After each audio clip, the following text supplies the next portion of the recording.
Guys सांप भूकंप की भविष्यवाणी करने में हमारी सहायता कर सकते हैं। आपको बता दें कि वो आने वाले 5 दिन पहले तक 75 मील दूर से आने वाले भूकंप को महसूस कर सकती हैं। फैक्ट नंबर 2 गाइस 1933 का डबल ईगल सोने से बना 20 अमेरिकी डॉलर का सिक्का था, जिसको कभी इस्तेमाल नहीं किया गया और बाद में यही सिक्का दुनिया के सबसे महंगे सिक्के के रूप में $7 मिलियन से भी अधिक में बेचा गया था।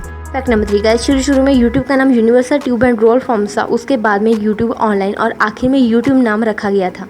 फैक्ट नंबर 4 गैस ये फैक्ट तो आप बिल्कुल भी ट्राई नहीं कर सकते। दरअसल कोई भी इंसान आँखें खोलकर नहीं चीख सकता। अगर आप ऐसा करने की कोशिश करोगे तो आँखें बाहर निकलकर गिर जाएगी, तो कभी इसको ट्राई भी मत करना।